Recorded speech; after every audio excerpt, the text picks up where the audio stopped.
Bom dia, meus irmãos.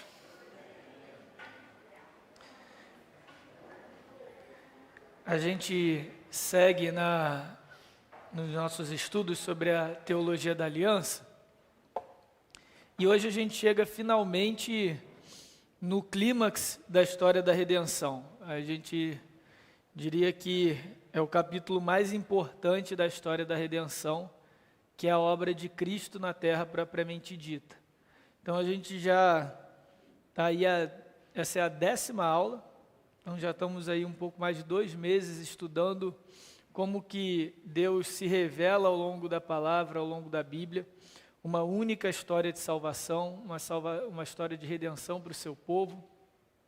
E a gente foi vendo em cada uma das alianças, em cada um dos momentos históricos, como que Deus preservava o seu povo, preservava a linhagem da mulher, para cumprir aquilo que ele falou em Gênesis 3:16, de que o seu descendente pisaria a cabeça da serpente, e como que ao longo da história Deus foi preservando esse povo, e ao mesmo tempo foi comunicando e reafirmando promessas de vida eterna, promessas de restauração, promessas de redenção, promessas de perdão de pecados. Isso a gente vê constantemente no texto bíblico, a gente viu isso em cada uma das alianças, e a gente chega no momento da história em que, para onde todas essas alianças, todas essas promessas, todas essas profecias apontam, que é a primeira vinda de Cristo, que é do Deus encarnado, Jesus, vindo à terra, então, agora para começar o trabalho, para executar tudo aquilo que Deus já havia prometido. E a gente vê então que na obra de Cristo, a gente percebe que todas as bênçãos, toda a ação de Deus ao longo da história do povo de Israel, quando a gente olha o Antigo Testamento, na realidade era só um tipo, era só uma imagem, só apontava para uma realidade muito maior. Então, quando Deus separa uma família para si em Abraão, isso daí é bênção, mas é uma realidade, aponta para uma realidade muito maior, que na realidade ele separou toda uma família que iria acreditar em Cristo, e é por isso que a gente se chama, a gente aqui na igreja usa esse termo, família da fé.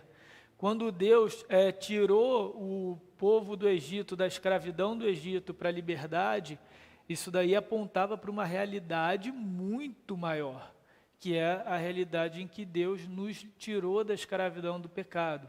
Quando Deus montou uma nação em torno da monarquia de Saul, Davi, Salomão, isso também apontava para uma realidade muito maior, uma realidade em que ele iria estabelecer um reino eterno, cujo rei eterno, perpétuo, é o próprio Cristo.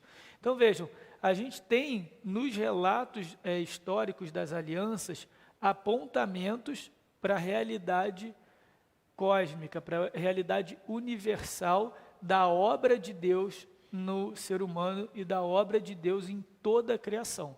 E o que a gente vai começar a ver hoje, a gente vai ver isso em 2 aulas, é como que a obra de Cristo cumpre essas profecias.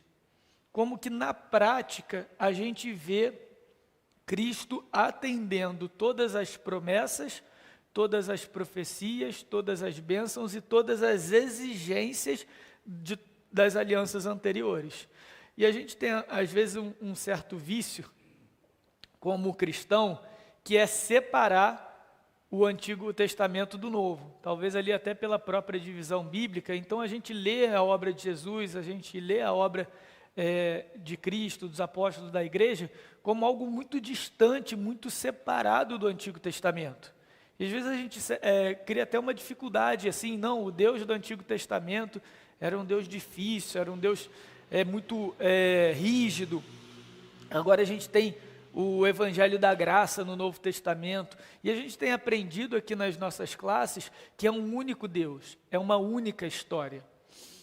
E muitas vezes essa nossa dificuldade em ver em Cristo a conexão com o Antigo é justamente porque a gente perde aquilo que foi prometido no Antigo Testamento através da aliança, aquilo que foi profetizado com a obra de Cristo. Quando a gente fala de Cristo cumprindo as profecias do Antigo Testamento, a gente faz, e está correto fazer isso, mas normalmente a gente não sai daquelas mesmas profecias. Então é no Natal, aí um filho se nos deu e ele será chamado, e a Virgem conceberá, naqueles dias a Virgem conceberá. Então são sempre as mesmas profecias.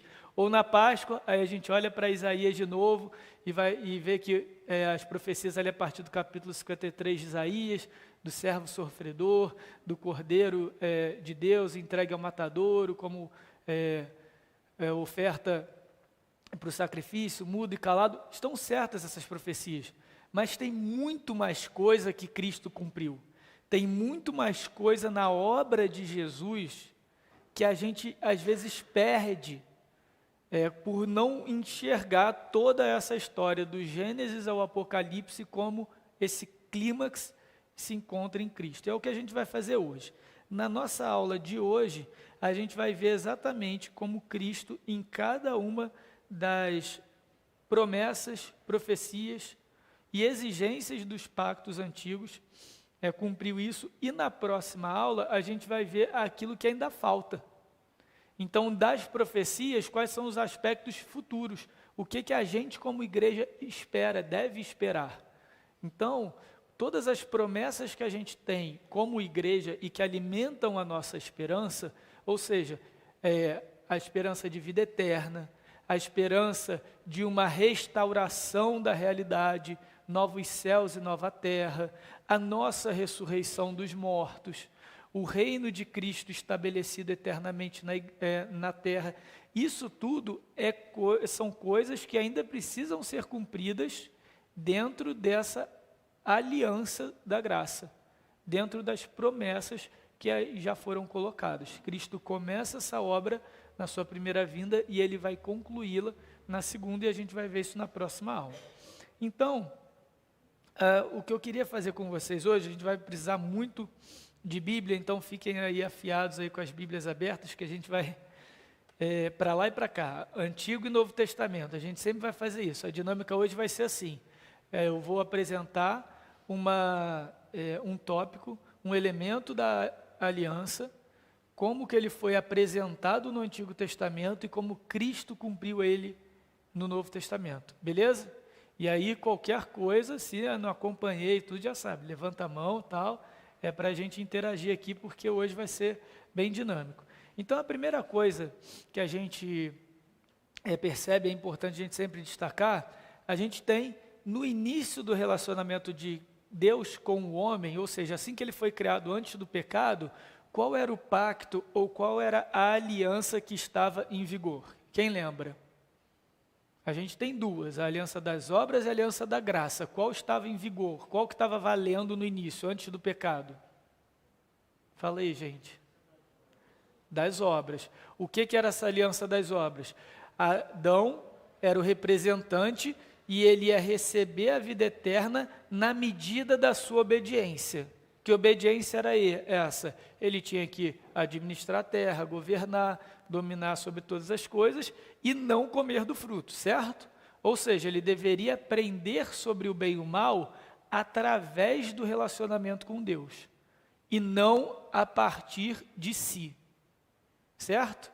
A árvore do conhecimento do bem e o mal era proibida a Adão, porque Adão e o ser humano deveriam aprender sobre o bem e o mal através do relacionamento com Deus, e não de forma direta e autônoma, tá bom?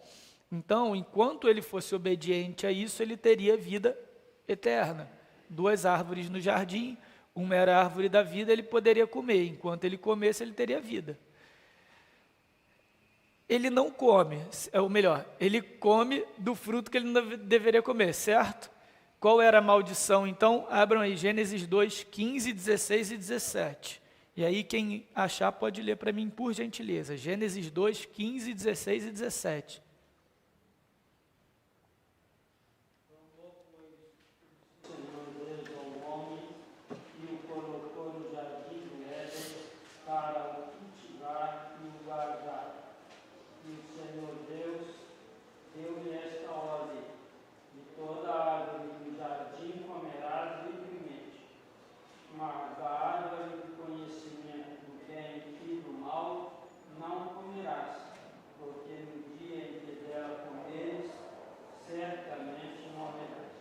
Beleza, então esse daí são os termos daquele relacionamento. As consequências negativas em caso de desobediência, ok? A morte física e a morte espiritual, beleza? Então, para o homem ser restaurado disso, o que deveria acontecer? Ele deveria morrer. Então agora o preço de dívida é morte. Alguém deveria cumprir essa dívida, pagar essa dívida, para então a justiça de Deus ser executada.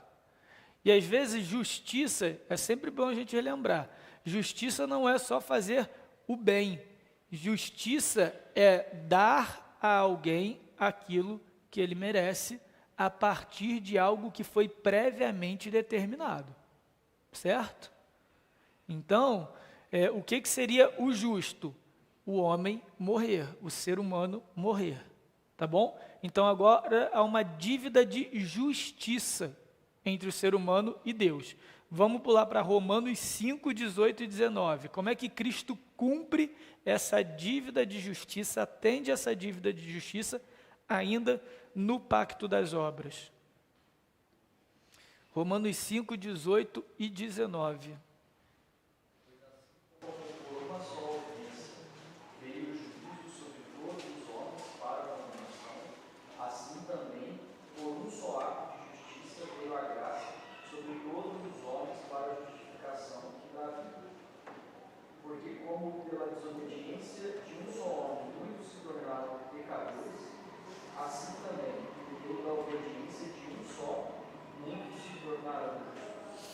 O que Paulo está ensinando para a gente aqui?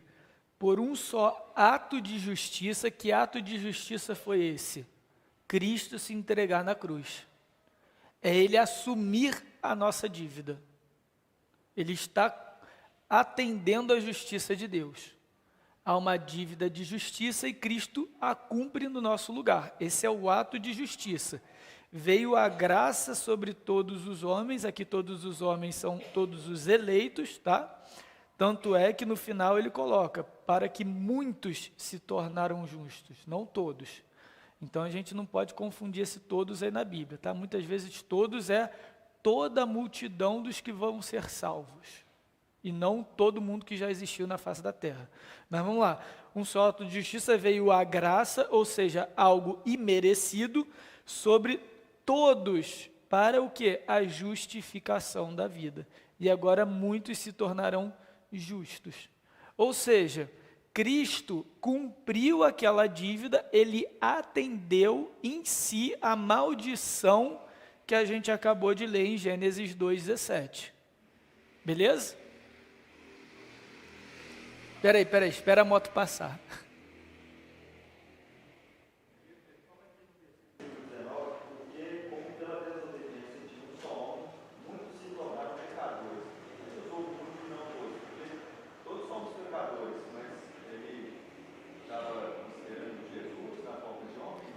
Aqui ele usa o muitos porque ele está fazendo o contraste com os muitos que serão justos. Não é que Paulo está dizendo que só alguns se tornaram pecadores, mas como ele vai falar dos muitos que se tornarão justos, que são os eleitos, então ele restringiu a comparação. Isso daí vem da construção grega, tá? Para Paulo não escrever, olha, e todos esses que pela desobediência viraram pecadores por um só homem, e esses mesmos se tornarão justos. Como é que o grego fazia isso? Ele usava a mesma construção para os dois. Tá? Então esse muitos, na realidade, ele está espelhando o muitos que ele ainda vai utilizar. Aí vem um pouco da nossa distância linguística. Tá? Mas excelente colocação, é isso mesmo. Então, e aí isso entra no nosso segundo ponto, que é o ponto da obediência. Lembra que eu falei que o pacto das obras, ou a aliança das obras, é uma aliança de obediência? Ou seja, o homem ia ser abençoado enquanto ele fosse obediente. Só que ele foi desobediente e aí chamou para si maldição, ok? Então, para alguém, se Deus então quer dar vida eterna para alguém, não basta Deus pagar a dívida dessa pessoa. E talvez aqui seja um momento tipo mind-blowing para algumas pessoas, tipo, que é o seguinte: se Cristo só tivesse morrido por nós, pago a nossa dívida, mas não fosse o nosso representante na obediência, a gente não teria vida eterna. A morte de Cristo paga a nossa dívida em relação a Adão e nos coloca no ponto original. Qual era o ponto original? Que agora, enquanto a gente for obediente, a gente vai ser salvo, a gente vai ser abençoado. Ok? Então, para Cristo garantir a nossa vida eterna, Ele teria que fazer algo a mais. Não bastaria pagar a nossa dívida. É a mesma coisa, por exemplo, igual acontece esses mutirões do governo para zerar a dívida do Serasa. Ó, zerei a tua dívida, mas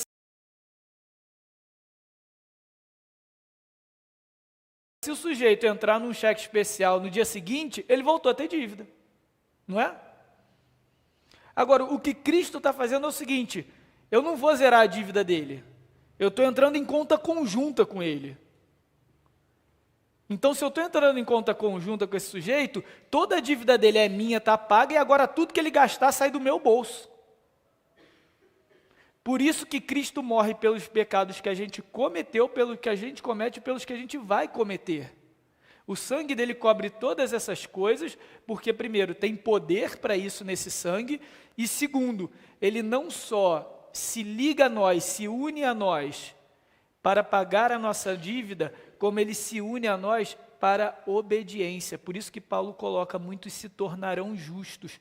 Quem é o justo aqui para Paulo? É aquele que cumpre a lei, é aquele que cumpre a vontade de Deus, é aquele que é obediente. Como é que a gente se tornou justo em Cristo? Cristo chega para Deus e fala o seguinte: Pai, esses aqui são esses por quem eu morri. Agora trata eles como se você estivesse tratando comigo. Por isso que a gente diz que a justificação que dá a vida é um ato jurídico, ou seja, é uma declaração, é algo que Cristo chega e fala: agora eu declaro que o fulano de tal é justo. Entenderam? Então, Deus vai passar a tratar a gente como se Ele tratasse o próprio Cristo, como se a gente fosse tão obediente como Cristo.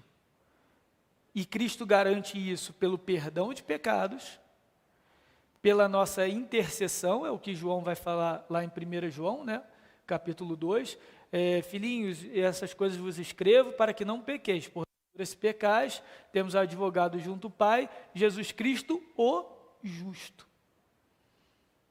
E aí continua, né? Ele é a propiciação dos nossos pecados e tal. Ou seja, Cristo continua intercedendo por nós e mais, Ele derrama o seu Espírito Santo sobre a igreja, sobre esses eleitos, para que agora o Espírito Santo os transforme, para que eles possam obedecer, para que nós possamos obedecer.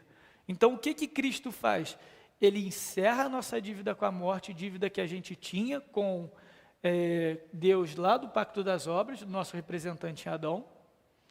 Ele se une a nós, então a obediência dele, a nossa obediência passa a ser a obediência dele, e ele nos capacita a viver de acordo com a obediência dele, que foi imputada a nós, que foi colocada a nós, que foi depositada a nós.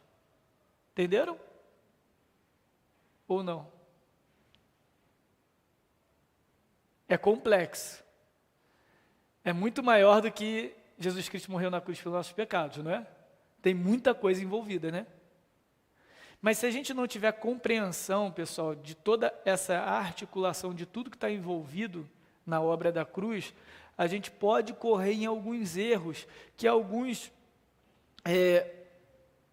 pessoas, alguns evangélicos correm.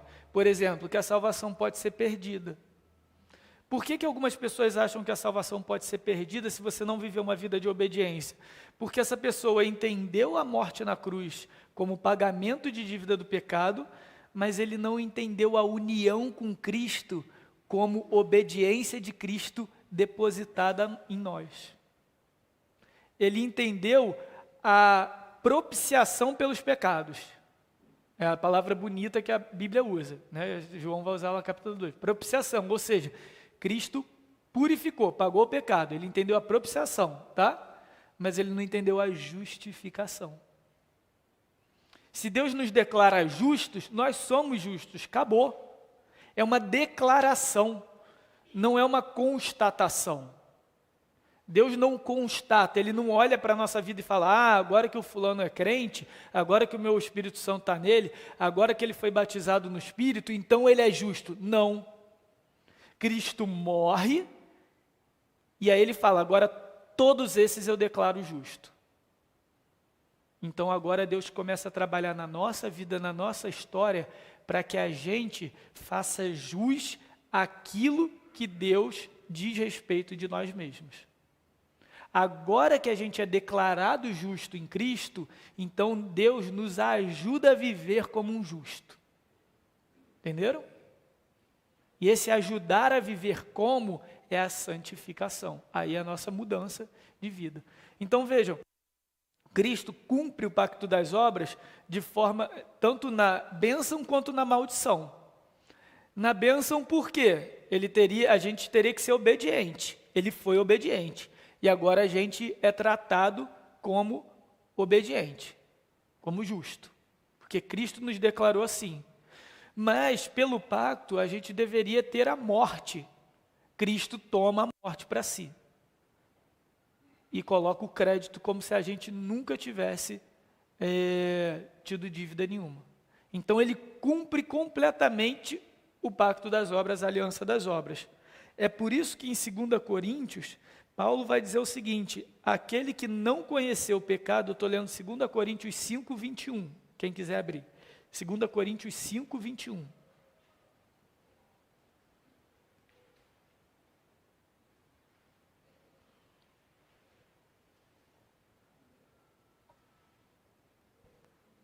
Segunda Coríntios 5, 21, então diz o seguinte, aquele que não conheceu o pecado, ou seja, aquele que obedeceu em todas as coisas. Conhecer o pecado aqui é uma forma de Paulo dizer que Cristo cumpriu a lei, obedeceu à vontade de Deus perfeitamente. Então, aquele que não conheceu o pecado, ele o fez pecado por nós, ou seja, ele tomou para si uma postura de alguém que desobedeceu, para que nele, em conexão, em união com Cristo, nós fôssemos feitos justiça de Deus, ou seja, nós fôssemos tratados como obedientes, como se nós mesmos não tivéssemos conhecido o pecado.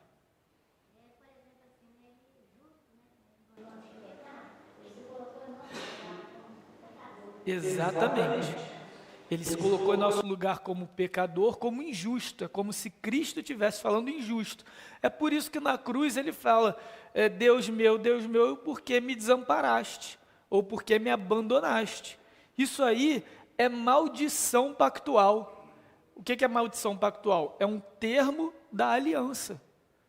A gente vê isso nos profetas, a gente vê isso no Pentateuco, que no momento em que o povo se rebelasse contra Deus e buscasse a outros ídolos, os ídolos daquela terra, Deus viraria as costas para o povo. Não é isso que a gente vê no Antigo Testamento? Então o que Jesus está declarando ali é o seguinte, eu estou assumindo aqui, eu estou vivendo aqui na minha carne, na cruz, a maldição daqueles que desobedeceram à aliança. Era isso que Jesus estava declarando.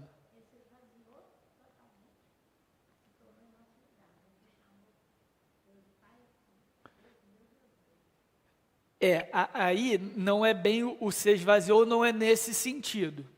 O se esvaziou é no sentido de como é que um Deus eterno, imutável, acima do tempo, acima de todas as coisas, ele entra nessa realidade, ele encarna. Como é que Deus, né, Cristo, encarna? Ele precisaria se limitar, se esvaziar para que ele entrasse nessa realidade. Não, o se esvaziar não tem a ver com a justificação, não tem a ver com a justiça, tá bom? É só em termos de encarnação. Isso aí numa aula de trindade a gente desenrola esse nó aí, que eu sei que é complicado mesmo, tá? Mas só para a gente separar as coisas. Vamos lá. santificação antes de Cristo e depois de Cristo é diferente? Porque agora você disse que Cristo ele faz essa união com nós e Deus, essa união, e nós vivemos em santificação. Deus nos ajuda a viver em santificação. E antes de Jesus, o processo de santificação, ele é diferente? Ele era... Excelente pergunta. Quem é o responsável na Trindade pelo processo de santificação? Espírito Santo. O Espírito Santo agia no Antigo Testamento? Sim ou não? Sim.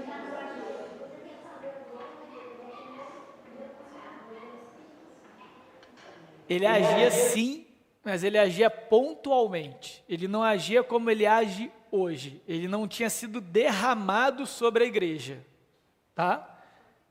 Mas ele age em Sansão. O Espírito Santo entra e sai de Sansão o tempo todo. Ele age em Saul. Saul profetiza, gente. A gente só lembra dos vacilos de Saul, mas Saul, quando vira rei, ele começa a profetizar pelo Espírito Santo, né? Então, assim, a gente tem o tempo todo a ação do Espírito Santo ali no Antigo Testamento, e ele age nessa santificação também. A diferença era a visão da história da redenção. Como esses nossos irmãos estavam antes de Cristo, então eles viam a ação do Espírito Santo e a santificação como algo para o futuro. Então vai virá o Messias, virá aquele que vai então nos libertar dessa condição. Tá? A profecia de Joel era uma expectativa, era algo generalizado, mas era uma expectativa. Eles tinham em si, eles só não tinham essa compreensão. Por isso que lá na nossa primeira aula, 10 aulas atrás, eu fiz questão de colocar sobre a doutrina da revelação, como é que Deus se revela. E um dos aspectos da nossa revelação é que ela é o quê? Progressiva.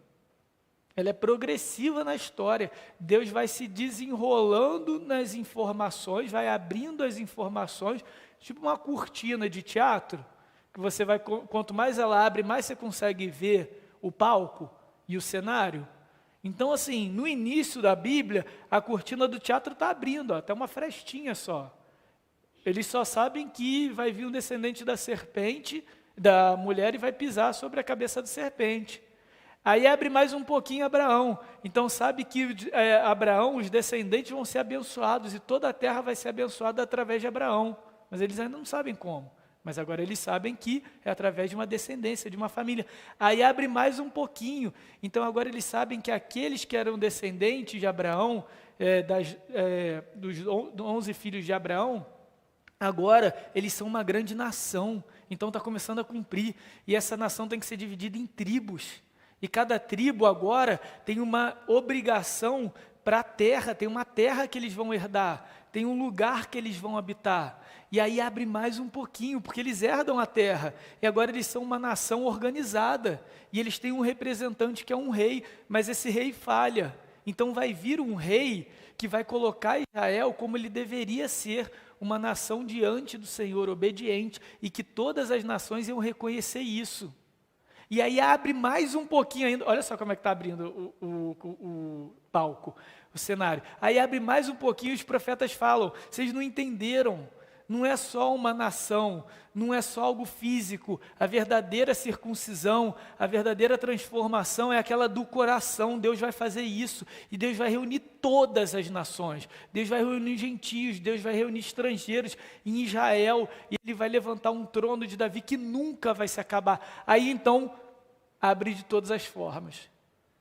Quando Jesus está passando por João Batista, e João Batista pregando, vira e fala, eis o Cordeiro de Deus que tira o pecado do mundo. Então o que João Batista está falando? Gente, tudo isso que a gente viu até agora, diz respeito desse homem e da obra dele. É ele que vai cumprir isso tudo. Então, a santificação sempre existiu. Só que eles ainda não tinham essa percepção do todo, da história, como a gente tem. Mas e a obra de Cristo? E o perdão de pecados? E a eleição, e essa união com Cristo. Então, os crentes do Antigo Testamento não eram unidos com Cristo? Sim ou não? Sim. A gente diz que a obra de Cristo na cruz é cósmica e atemporal, porque ela tem o poder para ser aplicada independente do tempo. Quando Cristo morre na cruz, ele morre há 2000 anos atrás, mas aquilo foi aplicado para antes e depois. Então, quando Abraão morre, ele morre e é unido a Cristo. Ele morre porque ele perseverou na fé que foi comprada por Cristo. E perseverado e santificado pelo Espírito Santo que Cristo enviou a Abraão. Na história. Antes. É por isso que em Apocalipse, quando o livro da vida aparece a primeira vez, então João escreve: esse é o livro da vida do Cordeiro que foi morto antes da fundação do mundo. Como é que Cristo morreu antes da fundação do mundo? Como é que Cristo morreu na eternidade? Ele não morreu na eternidade, mas é a forma da gente entender, de Deus comunicar para a gente que a obra de Jesus na cruz tem efeitos além da dimensão do tempo. É como se sempre tivesse acontecido. Embora na nossa percepção, na nossa dimensão temporal, a gente consegue marcar ali uma data, marcar ali um alfinetinho, foi nesse dia aqui que Jesus morreu. Mas em termos da realidade universal, da realidade cósmica, os efeitos são eternos, para frente e para trás. É que a gente, só um parênteses, nós somos seres que nós temos um começo, certo? A gente sabe quando a gente começou a existir. Então, quando a gente fala em eternidade, nós seres humanos, na mesma hora, a gente pensa só para frente.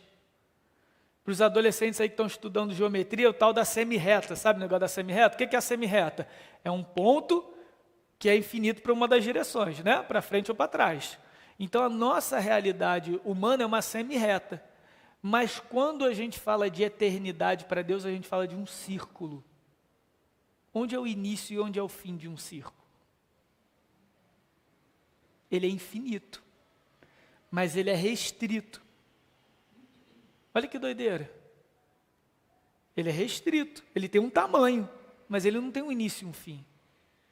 Assim é a história da redenção. Não estou falando que ela é cíclica, tá, gente? Isso é budismo, isso é outra história. Eu só estou querendo dizer o seguinte, que você não consegue delimitar um início e um fim dela, mas você consegue delimitar um todo dela. Falando dessa visão cósmica, né, Abraão e tal, o Senhor Jesus, ele, falando aqui com Deus, ele disse assim: Abraão, vosso pai, exultou por ver meu dia, e viu e alegrou-se. Aos judeus responderam: disseram, pois, os judeus, ainda não tens 50 anos e viste a Abraão? Disse Jesus: em verdade eu vos digo que antes de Abraão existir, como é que Abraão viu o dia do Senhor? Esse texto é ótimo. Mas como é que Abraão viu? Ele viu Cristo morrendo na cruz? Pela fé, exatamente. É o que a gente vê lá em Hebreus. Deixa eu achar aqui Hebreus. Hebreus 11.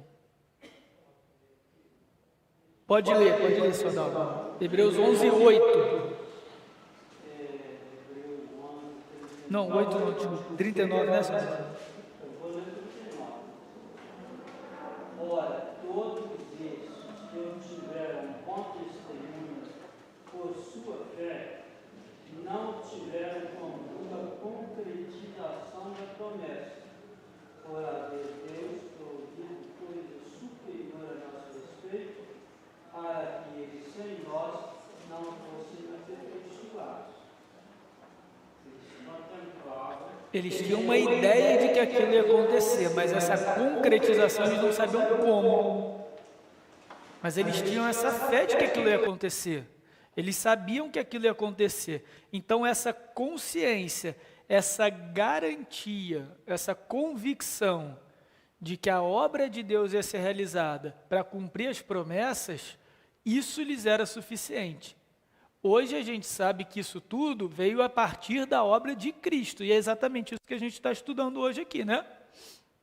Mas a gente sabe que não necessariamente, a gente sabe que eles não tinham essa compreensão. E ainda no texto de Hebreus 8, um que fica mais claro ainda, é o versículo 17. Olha só o que ele fala. Pela fé, Abraão, quando posto à prova, ofereceu Isaque, e estava mesmo para sacrificar o seu unigênito, aquele que acolheu alegremente as promessas. Ou seja, Abraão realmente ia matar Isaque. Não tem essa coisa de que, não, Abraão sabia que no final... Não, Abraão estava disposto a passar ali a faca no garoto. Em Isaque será chamado a tua descendência. Mas por que ele tinha tanta convicção de que se ele matasse Isaque, a aliança ia continuar, a promessa da sua descendência ia continuar? Olha o versículo 19. Porque considerou que Deus era poderoso até para ressuscitá-lo dentre os mortos, de onde também figuradamente o recobrou. Então, Abraão tinha uma ideia de que Deus era poderoso para ressuscitar Isaque, para levantar Isaque dos mortos e continuar a descendência. O que ele não sabia é que essa ressurreição seria em Jesus Cristo. Ele não tinha essa ideia, mas ele já tinha consciência de que Deus, na sua obra de graça, venceria a morte e ressuscitaria a descendência. Isso é Cristo. É isso que Jesus quis dizer quando ele fala para os judeus que Abraão viu o meu dia, o dia da ressurreição. Talvez ele não tenha compreendido que seria uma morte na cruz e tudo, mas ele já tinha essa ideia. Pode ser que ele tenha visto? Pode ser que Deus tenha revelado para ele? Pode ser, mas a gente não tem essas informações no texto bíblico. O que a gente tem é o seguinte, é que Abraão tinha uma plena consciência de que a obra de Deus na graça teria o poder para nos tirar da morte, para vencer a morte. E Abraão sabia do pacto das obras que a gente acabou de ler. Certo? Então Abraão tinha essa consciência. Desculpa, Hebreus 11, fiquei com o versículo 8 na cabeça.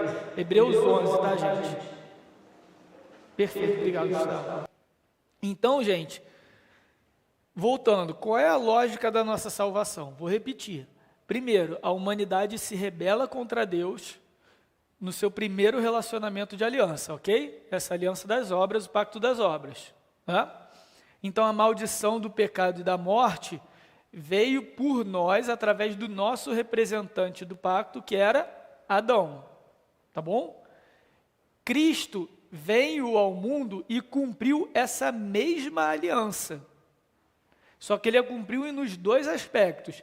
Tanto na obediência, ele fez o que Adão não conseguiu fazer, quanto na maldição, ele assumiu nele mesmo a maldição do ser humano.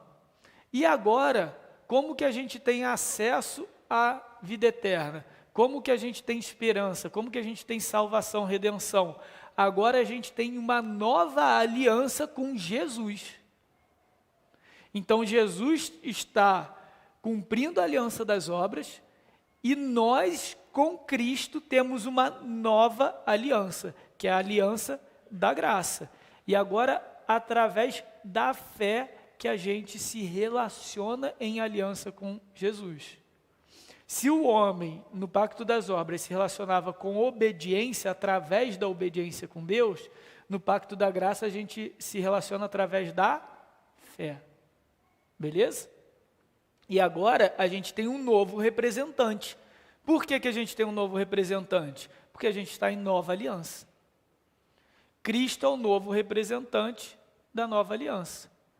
Mas ele, na aliança das obras, ele cumpriu todas as coisas, como se ele fosse um substituto de Adão, certo?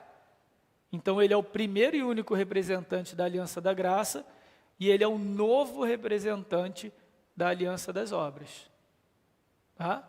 A aliança das obras é entre Deus e Cristo.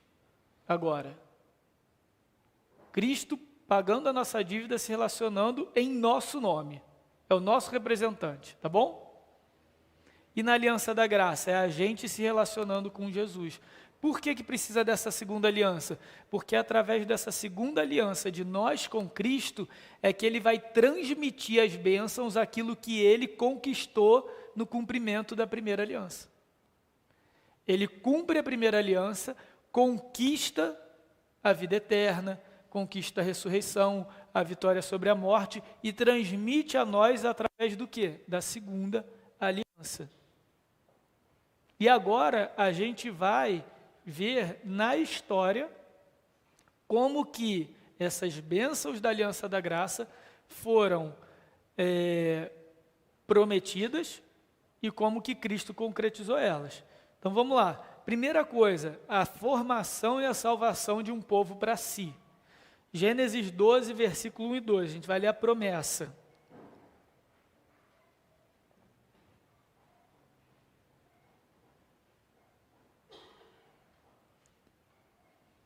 Gênesis 12, 1 e 2. Deus chamando Abraão. 12, 1 e 2. 12, capítulo 12, versículo 1 e 2.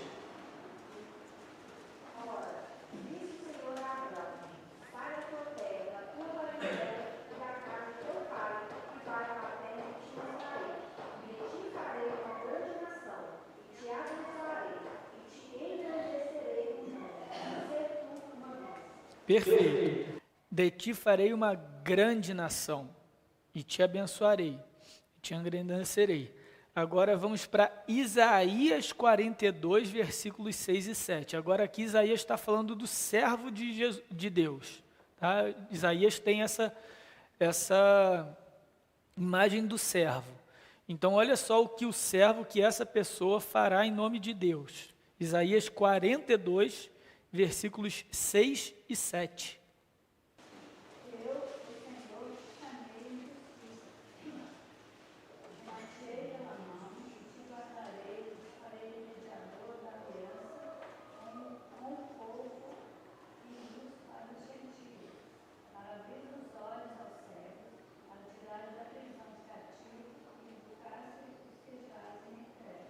Então olha o que Isaías vai revelar. Ele reafirma a promessa feita a Abraão e agora ele acrescenta uma informação. Como que esse povo vai ser formado, essa grande nação vai ser formada? Através de um mediador. De ti farei mediador da aliança com o povo e luz para os gentios. Ou seja, agora isso inclui não só os descendentes sanguíneos, mas gentios, estrangeiros. E isso tem uma dimensão espiritual também. Porque o versículo 7 acrescenta, esse povo não é só uma etnia, não é só uma nação física, cultural, estatal, enfim, monárquica, como você quiser colocar em termos administrativos e institucionais, mas sobretudo espiritual, para abrires os olhos aos cegos, para tirares da prisão o cativo que jazem nas trevas. Ou seja, como que Deus vai formar esse povo de uma grande nação descendente de Abraão, aqueles que estão perdidos nas trevas, aqueles que estão cativos do pecado. É desses que Deus vai formar uma grande nação. E aí então João 11,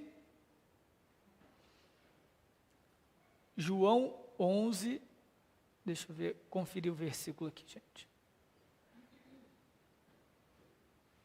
51 e 52. João capítulo 11, versículos 51 e 52.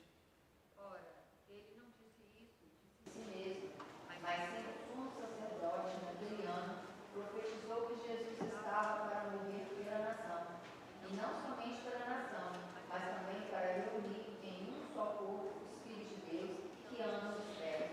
Aqui, gente, Caifás, que era o sumo sacerdote, eles estavam discutindo o que fazer com Jesus. E aí eles viram e falam o seguinte, o contexto era esse, tá? Eles tinham muito medo do Império Romano e falaram, cara, é melhor a gente matar esse cara do que ele arrumar problema para todos os judeus. E aí Caifás fala, é melhor um homem morrer para salvar toda a nação. Só que Caifás estava falando naquele contexto dele. Só que João coloca isso como uma profecia, e Caifás estava profetizando sem saber. Então olha o que ele fala, Ele, Caifás, não disse isso de si mesmo, não foi ideia da cabeça dele, mas sendo sumo sacerdote naquele ano, mesmo que ele não fosse fiel, ele profetizou que Jesus estava para morrer pela nação. Olha isso, Isaías 42, de ti farei mediador. Pela nação, e não somente pela nação, mas também o quê? Para reunir em um só corpo, olha Abraão de novo, de ti farei uma grande nação. Então reuniu em um só corpo os filhos de Deus que andam dispersos. Então aqueles de Isaías que estavam cegos, que jazem nas trevas, que andam dispersos, Cristo na sua morte é reunido num só povo. Entenderam o cumprimento? Então aquilo que a gente vê desde Abraão, essa expectativa de uma grande nação, de um grande povo, se cumpre em Jesus Cristo.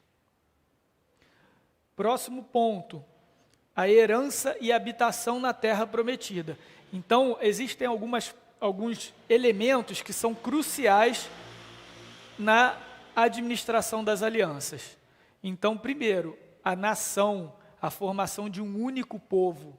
Isso é crucial, isso é repetido nas alianças. Tanto é que em Pedro, lá em 1 Pedro, na carta dele, ele fala, vós sois raça eleita, nação santa, povo de propriedade exclusiva de Deus. E Pedro está se apropriando da linguagem profética para aplicar a igreja, dizendo, vocês, ou seja, nós, igreja de Jesus, somos o cumprimento dessa profecia. Isso não é só uma profecia do tipo, isso vai acontecer no futuro. Isso é um compromisso de Deus dentro do pacto da graça. Tá? As profecias, elas estão no contexto de promessas, de compromissos de Deus. Às vezes até, de novo, pelo nosso contexto evangélico, a gente acha que profecia é adivinhação, né? Mas no Antigo Testamento, a profecia está no contexto do pacto, da aliança. O que Deus vai fazer para o seu povo, no futuro ou no tempo presente, acerca da aliança dele, acerca da revelação da sua vontade e do seu relacionamento. As profecias sempre têm esse contexto, e aqui Pedro contextualiza e aplica. Mas só que um outro elemento não é só o povo, não é só a nação, mas é a terra. Não tem, desde Abraão, a gente vê que a terra tem um ponto central nas promessas. Olha Gênesis 12, versículo 7. Vamos voltar lá para Abraão. Gênesis 12, versículo 7.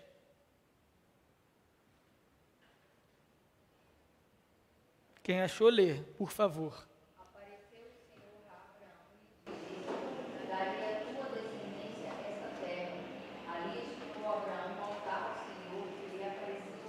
Ou seja, desde Abraão tem uma expectativa de que o povo eleito de Deus, o povo separado de Deus, teria uma terra para si, habitaria numa terra. Vamos pular para Jeremias 30, versículo 3.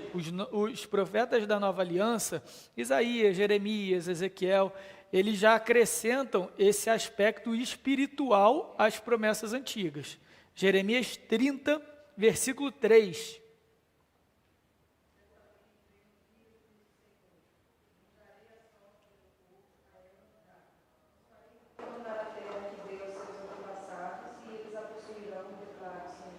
Então, Jeremias vai trazer à tona, no contexto da nova aliança, né?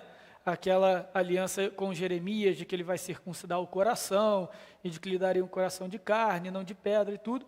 Então, nesse contexto também tem uma volta à terra, uma herança à terra, ok? E aí a gente chega em Jesus falando em Mateus 5, versículo 5, Mateus capítulo 5, versículo 5, Sermão do Monte. Um texto que a gente perde de vista, por causa do contexto do Sermão do Monte, a importância dele em todas essas promessas. Olha o que Jesus fala no capítulo 5, versículo 5. Bem-aventurados os mansos, porque o quê? Herdarão a terra. Aqui Jesus, no Sermão do Monte, especificamente aqui no início do capítulo 5, ele vai falando dos bem-aventurados, né? As bem-aventuranças. Bem-aventurados os mansos, bem-aventurados os pobres de espírito, e por aí ele vai, né? Na realidade, ele está falando de um único grupo, que são aqueles que o amam, que são os cristãos de verdade. Ele não está separando em vários tipos. Tem os mansos, tem os pobres de espírito, tem os misericordiosos. Ele não está falando disso, ele está falando assim, todos nós somos isso.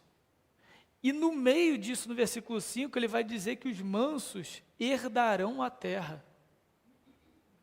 E como é que a gente vai herdar a terra, gente? Apocalipse 21, versículo 1, 2 e 3. Viu? Agora a gente está conseguindo contar a história. Quando a gente chega em Jesus no ápice, agora a gente consegue ir, né, desde o início da Bíblia, agora através dos temas. É assim que a gente faz com a teologia bíblica. A gente pega o tema e vai andando na Bíblia no cumprimento. Lê aí, Dani. Apocalipse 21, 2, 3, com aquela voz de trovão.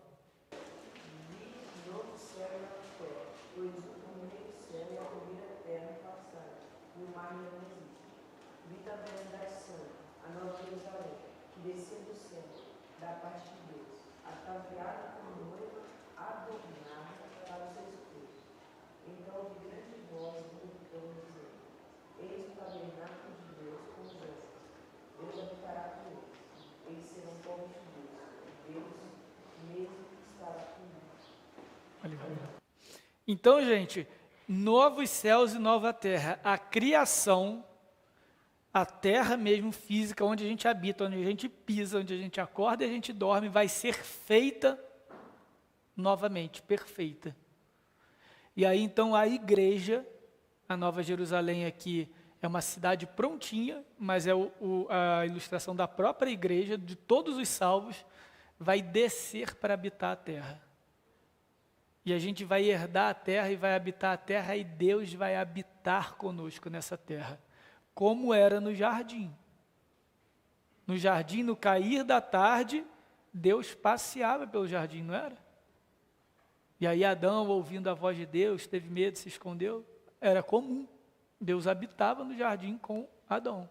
Só que agora a gente vai ter um cumprimento perfeito disso, é uma cidade. É uma sociedade, são todos os santos habitando na terra fisicamente, Deus habitando conosco. De forma literal, de forma material, é isso que nos espera, gente. Porque nós somos herdeiros. A gente é herdeiro do quê? Do reino. A nova terra aqui, o céu, é o céu. A gente vai ter acesso a tudo. Essa ideia de que o céu, o paraíso, é porque hoje Cristo está com Deus, certo? Sentado à direita do Pai. Então quem morre vai para Cristo. E o corpo vai para a terra. É o ensino de Paulo, ok? Então Cristo está lá. Ele está lá preparando a morada. Mas vai chegar um momento em que essas pessoas que estão com Cristo só em espírito ali, elas vão receber um corpo novo, glorificado. Para quê? Para habitar a terra. Porque a terra é física, é material, e ela precisa ser regida, habitada por seres físicos e materiais. Por isso que a gente vai ganhar um corpo novo. Porque a terra não foi dada aos espíritos, a terra foi dada aos homens, aos seres humanos. E a gente vai voltar para essa vida, não para essa vida zoada do pecado, do labor, do suor, mas a gente vai voltar para essa terra, mas para uma terra refeita, perfeita, gente. Isso, Senhor do céu, ó.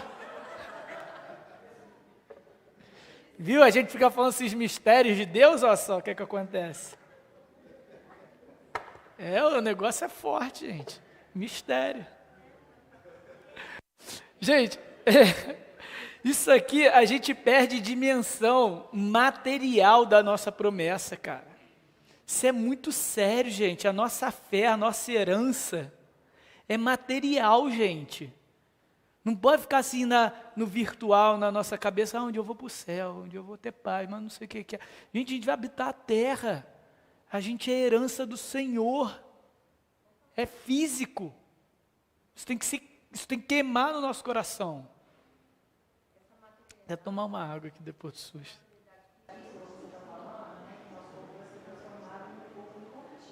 Sim.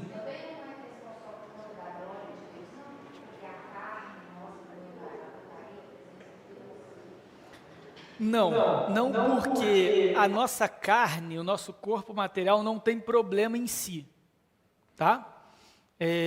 Tanto é que o corpo físico de Cristo aguentou a glória de Cristo. E depois da ressurreição, ele continua tendo um corpo físico, tanto que ele chega para Tomé aqui, ó, a ferida na mão, aqui a ferida do lado. Então o corpo físico não tem problema nenhum. O que Adão tinha essa condição e ele tinha essa glória também. A questão é que o pecado corrompeu inclusive a carne. Uhum. Sim. Não, a gente não sabe exatamente por que eles não reconheceram Jesus fisicamente, né? A gente não sabe. Provavelmente eles estavam com os olhos literalmente espirituais fechados e nem vendo a própria fisionomia de Cristo, eles reconheceram que era Cristo. Tá? Até porque eles não tinham ainda essa plena consciência ali em Emaús que a ressurreição ia ser física, ia ser ali naquele momento. Então eles não estavam esperando encontrar o Jesus que estava ali na cruz. Então assim, humanamente aqui especulando, no máximo eles pensaram, pô, o cara é igual Jesus. Eu ouço direto, cara, você não tem nenhum irmão gêmeo, não, é igualzinho. Então no máximo eles pensaram, pô, esse cara é igual Jesus. Mas não pode ser Jesus, porque Jesus morreu há 3 dias. Então esse cara é no mínimo igual. Era impossível. Entendeu? Então é isso que eles têm. E aí Jesus começou a falar. Jesus estava, é lógico, com todas as minhas limitações e falhas, gente. O que a gente está fazendo aqui é o que Jesus fez no caminho de Emaús. E começando pela lei para os profetas, foi mostrando que tudo isso deveria ser cumprido. É o que a gente está fazendo, é teologia bíblica. Jesus que ensinou a gente a fazer teologia bíblica. É exatamente o que a gente está fazendo. E esse tópico, eu não sei se Jesus usa esses tópicos, mas assim, foi algo semelhante. Olha, não era dito que tinha que ter um povo? Abraão não teve um povo? E aí depois o profeta não vai falar que esse povo vai ser reunido através de um mediador? Então, mas só que esse mediador não tem que primeiro pagar o escrito de morte, mas esse Jesus não pagou o escrito de morte, e se ele vencer a vida, então ele não pode ser agora justo e ser esse mediador para reunir todo o povo em torno da sua... é verdade. Agora vamos para outra. Entendeu? Foi isso que Jesus fez. E é isso que a gente está fazendo aqui. E o nosso último ponto, não menos importante. Não, desculpa, tem um rapidinho antes, eu ia pular. O estabelecimento do reino eterno de Davi. Esse daí é um elemento que aparece só na aliança da monarquia, mas ele continua muito forte ao longo dos profetas, que é o estabelecimento de um reino e de um rei eterno. Isso daí acontece, isso é muito forte, principalmente no exílio, porque a esperança de um rei vai embora, e isso aparece em Jesus e, na verdade, em todos aqueles ressurgentes que tomavam para si o título de Messias e o título para si de libertador dos judeus. Tanto que Jesus era um nome comum na época. E essa história de que um libertador dos judeus ia aparecer, isso também era comum. Por isso que Caifás também tem essa reação, vão matar ele, sabe? Por quê? Porque isso acontecia muito, muita gente se levantava para ser o grande libertador dos judeus. Então havia uma expectativa messiânica de Messias, de libertador, de um rei. É por isso que Jesus é recebido em Jerusalém como rei, ali no domingo de Ramos, porque eles tinham aquela expectativa, mas aí logo depois ele é preso e tudo, então a expectativa do povo muda, vira. Realmente, esse cara não é bem rei, não era tudo aquilo que a gente imaginava. Então, a expectativa do reino é muito forte. A gente vê isso em Salmos, livro dos Salmos, capítulo 89.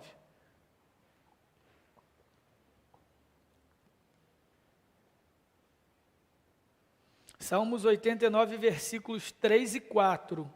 Embora a gente não tenha em 1 Samuel a aliança com Davi formalmente descrita, nos Salmos a gente tem referência a essa aliança. Salmo 89, versículo 3 e 4. Quem pode ler?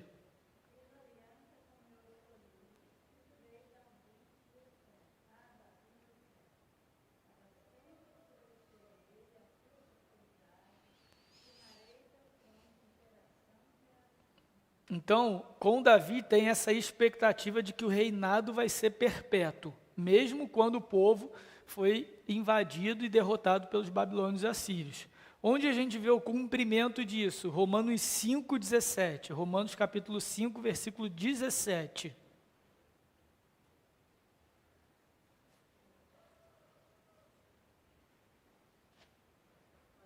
Pode. Se pela ofensa de um e por meio de um só reinou a morte, muito mais os que recebem a abundância da graça e o dom da justiça reinarão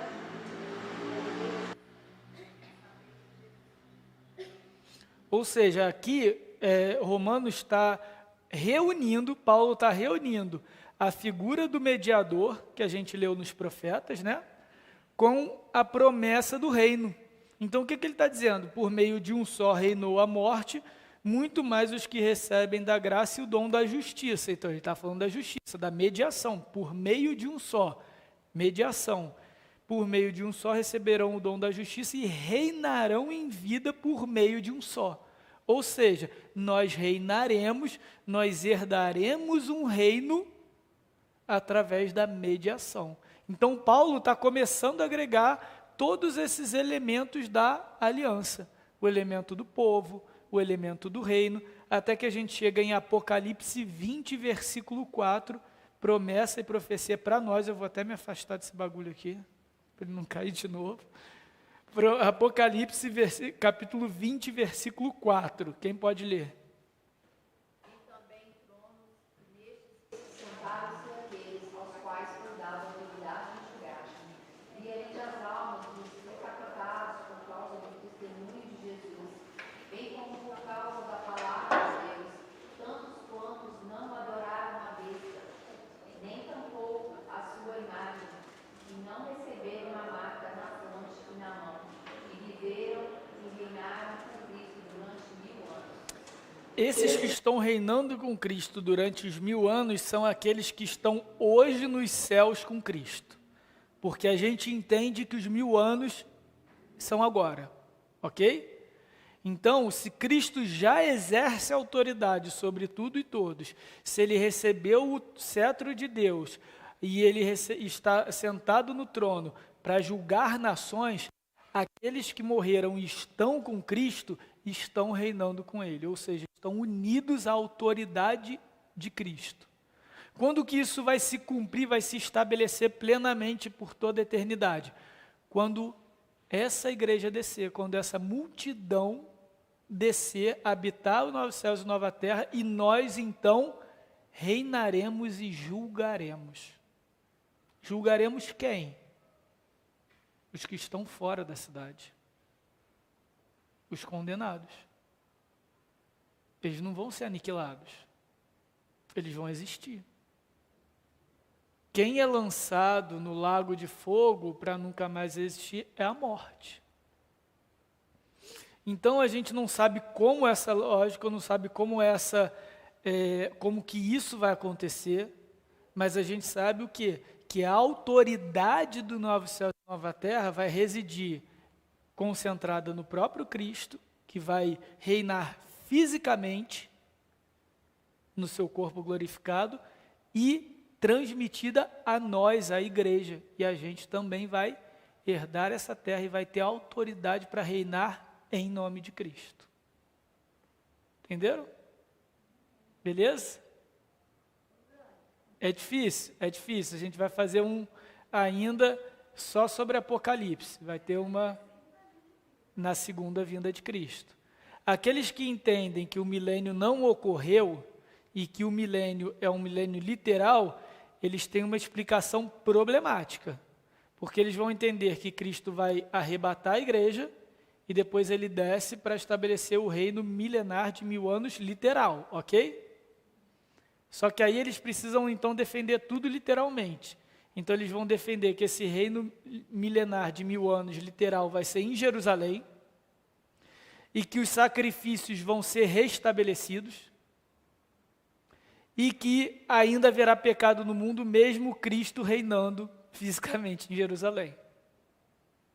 Olha a confusão, olha a complicação, porque a pessoa entendeu que aquele reinado é literal. Isso entra em conflito com muitas outras coisas. A gente vê esse reino milenar não como literal, tá? Mas como um símbolo de um tempo que a gente não consegue medir, que é entre a ressurreição de Cristo e a sua segunda vinda. E que durante esse tempo, quem reina com Cristo hoje nos céus é a própria igreja que já morreu. Tá? Aqueles que formam a igreja. O que o pessoal costuma chamar de igreja triunfante. Algumas pessoas fazem essa distinção entre igreja militante, que somos nós, e estamos aqui ainda na luta, né, na correria, e a igreja triunfante. Eu não gosto desse nome igreja militante. Agora então que eu não gosto mesmo. Mas eu nunca gostei desse negócio de igreja militante. Porque a gente já triunfa também em Cristo. É lógico que a gente não triunfa como quem morreu e está nos céus. Mas a gente triunfa, tanto que Cristo fala sobre essa igreja não prevalecerão as portas do inferno. Então a gente triunfa, a gente prega o evangelho tira os cativos, como a gente leu aqui no texto, os cegos passam a ver, as pessoas saem do poder das trevas pelo poder do evangelho. Então a igreja é triunfante sim. Mas formalmente, gente, o pessoal chama de igreja militante triunfante, tá? Aqui foi só um parênteses, para a gente não esquecer que a igreja que luta aqui na terra, ela também tem triunfo, tá? Por fim, agora sim, por fim, para acabar, é o cumprimento espiritual da profecia da nova aliança. E a gente tem o texto de Jeremias 31, capítulo 31, vai ser o último texto do Antigo Testamento. Jeremias 31, vão ser duas partes aqui de Jeremias. Jeremias reúne praticamente todos esses elementos que a gente trabalhou aqui. Jeremias 31, 33 e 34. Quem pode ler, por favor?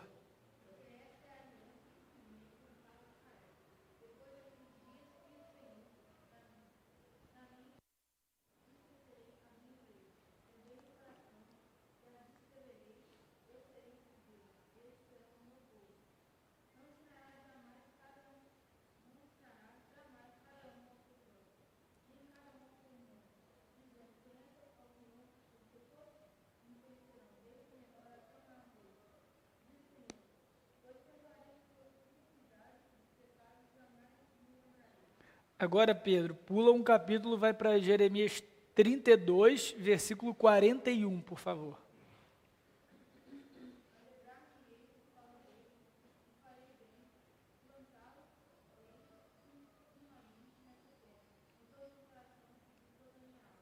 Então a gente vê aqui que Jeremias reuniu muitos elementos da aliança. Na mente lhes imprimirei a minha lei, olha a obediência, e no coração lhes inscreverei. Serei o seu Deus e eles serão o meu povo. Olha Abraão de novo. Perdoarei as suas iniquidades e os seus pecados eu jamais me lembrarei. Olha a justificação.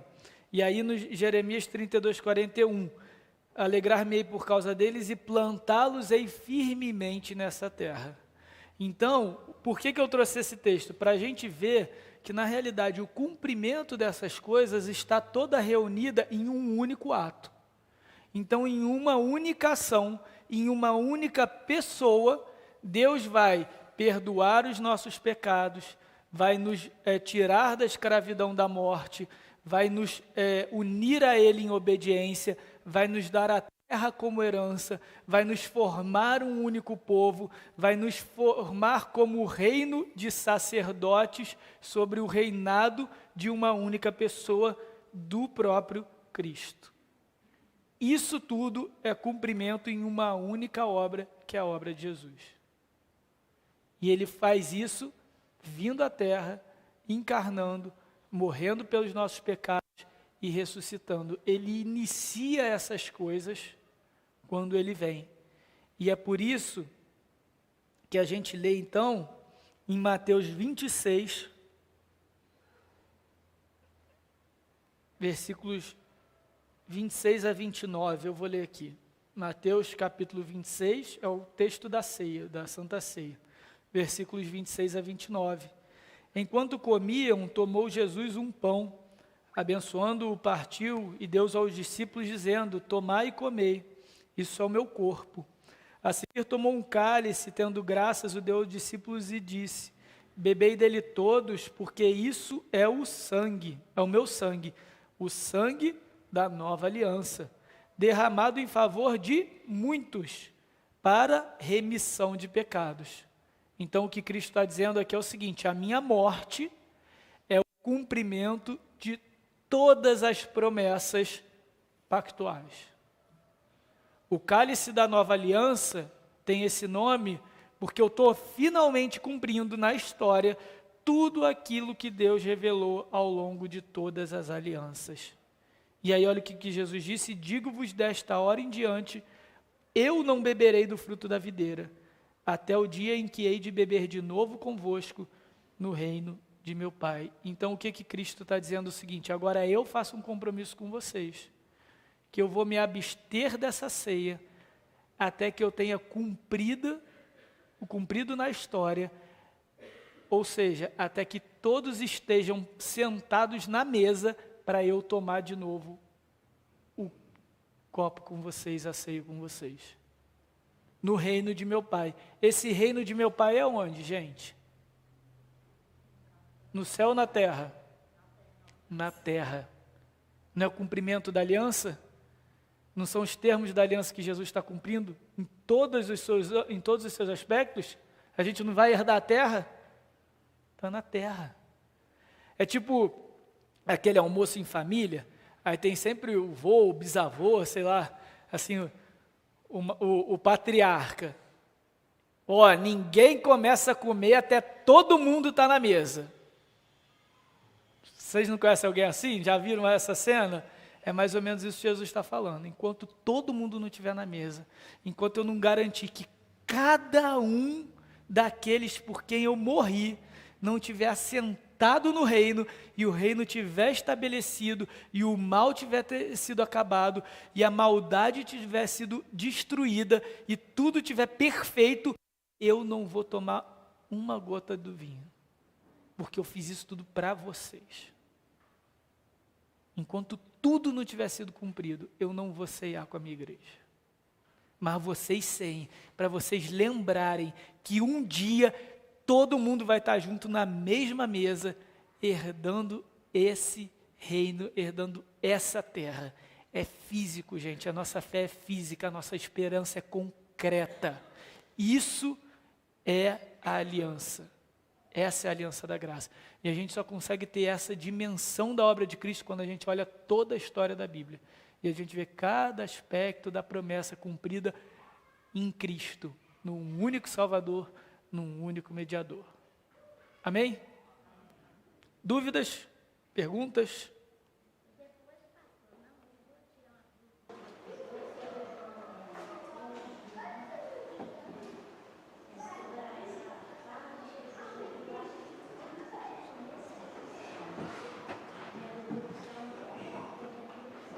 Pode perguntar.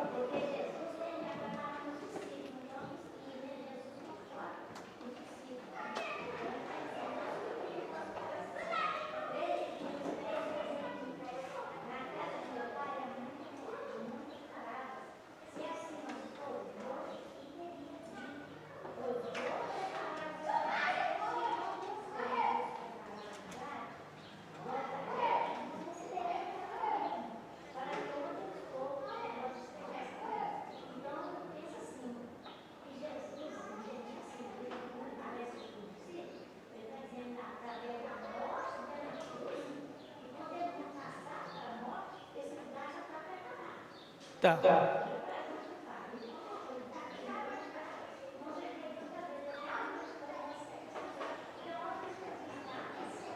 Isso, então assim, só uma dúvida aqui que a irmã trouxe para nós em João 14. João 14, abre rapidinho, gente. É interessante, é importante, já que a gente já falou de reino de Deus e tudo, tá no tema.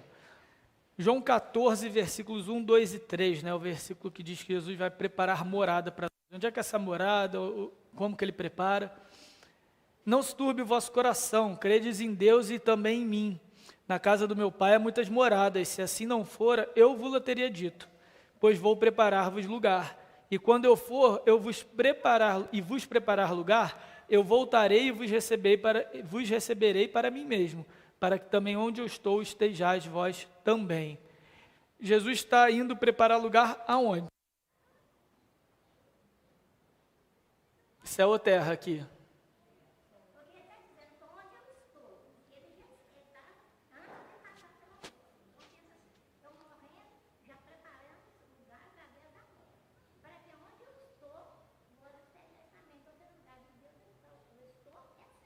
Esse estou aqui, eu vou chegar lá, esse estou aqui tem uma dificuldade dificílima de interpretação. Mas vamos tentar, vamos aos poucos. Primeiro, esse preparar lugar é onde, gente? Céu ou terra? E aí?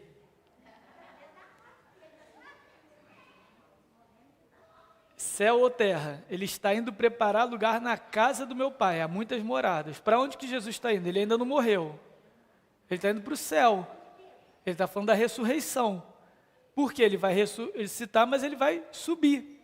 Então ele está dizendo para os discípulos, ele está preparando, olha, eu vou embora, eu vou ressuscitar, mas depois eu vou embora, mas eu não estou deixando vocês sozinhos. Eu estou indo preparar a morada, eu estou indo receber vocês no céu. Até que o reino esteja estabelecido. Ele está começando a construir o reino na dimensão espiritual, porque o reino de Deus vai ser físico e espiritual nessa terra. Mas ele começa onde Cristo está hoje, ele está indo preparar as moradas. E aí ele diz o seguinte, e quando eu for e vos preparar, voltarei e vos receberei para mim mesmo, para que onde eu estou estejais vós também. Aí é a treta de interpretação, porque aqui está no presente, onde eu estou estejais também. Pode ser tanto na condição dele unido ao Pai, ou seja, assim como eu sou um com o Pai, vocês também estejam dessa forma, porque aqui a tradução pode, assim como eu sou, vocês também sejam, embora não seja o eu sou do, né, eu sou o caminho, a verdade e a vida. Então, é onde eu estou, vocês também estejam, mas também é uma forma de Jesus dizer, usar o presente para dizer que aquilo é garantia de que vai acontecer. Também é possível, tá? De qualquer forma, o que Jesus está querendo dizer é o seguinte, eu vou ressuscitar, mas eu vou ressuscitar para continuar a minha obra. Não pensem que a minha obra acabou na terra e agora eu vou meter o pé. Eu vou continuar a minha obra, tem muita coisa a ser feita, só que vocês não têm ideia do que tem que ser feito. Tem um reino inteiro para ser construído, ele tem dimensão espiritual também. E eu preciso ir lá para seguir o trabalho. Mas o trabalho aqui nessa terra vai continuar também, só que agora através do Espírito Santo que eu vou mandar para vocês. Então é isso que Jesus está colocando aqui, tá, gente?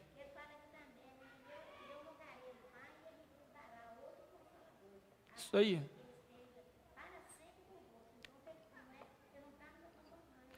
Por que Jesus chama o Espírito de outro Consolador? É a forma de Jesus de dizer o seguinte, esse Consolador que vai chegar, ele vai continuar o que eu já estou fazendo. A obra do Espírito é exatamente a minha obra, por isso que é outro. É outro não no sentido de diferente ou de substituto, mas é outro naquele que vai, é da mesma espécie. Entendeu? É da mesma espécie. É outro do tipo, tal como eu. Isso daí também é parada do grego aí que a gente tenta traduzir, mas não é outro completamente diferente. Pelo contrário, é outro que vai dar continuidade. Vai fazer o que eu estou fazendo. Então fiquem tranquilos, eu vou subir, porque eu tenho outras coisas que só eu posso fazer. Que é preparar para vocês, para receber vocês na ressurreição. Mas a minha obra aqui na terra vai continuar. O Espírito vai continuar. E isso tem um único objetivo, que é todo mundo estar junto no reino. Beleza, pessoal? Quando chega nessa parte de reino de Deus, né, nessas profecias para o futuro, aí o negócio dá uma enrolada mesmo, mas é importante a gente tirar as dúvidas. No próximo, a gente vai ver agora os aspectos do reino de Cristo, especificamente do que ele começou e não terminou. Então, a gente vai ver, por exemplo, por que Jesus fazia milagre?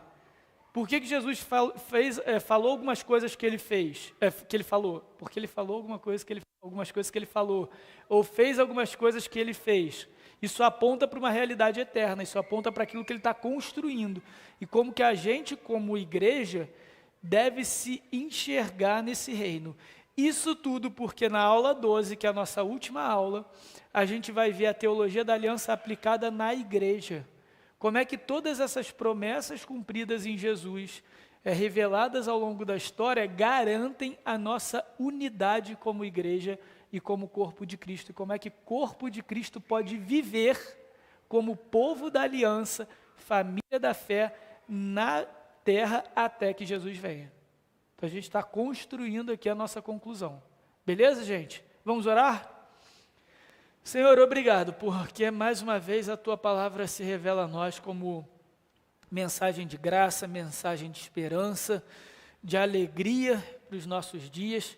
O Senhor mesmo é quem traz a convicção ao nosso coração e o Senhor mesmo é quem nos alimenta com a fé. Pedimos que essa certeza do reino de Cristo, que virá a novos céus e nova terra, do qual nós já fazemos parte, que isso seja alimentado em nosso coração, que isso sustente a nossa fé, que o Senhor nos dê uma fé concreta, que o Senhor nos dê uma vida realmente dedicada ao Senhor, porque sabemos o que o Senhor fez na história, o que o Senhor prometeu e cumpriu em Cristo Jesus, e o que o Senhor nos garante pela obra do seu Filho e pela ação do Espírito Santo em nós.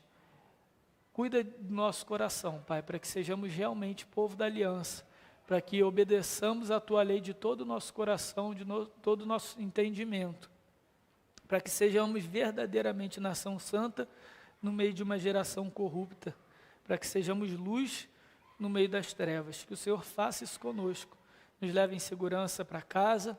Nós te louvamos pelo alimento, porque o Senhor mesmo é quem nos provê de todas as coisas, o Senhor é o nosso único e grande provedor, e também pedimos que o Senhor prepare o nosso coração para mais tarde, quando lhe iremos prestar culto, porque o Senhor é o único digno de toda a honra e de toda a glória.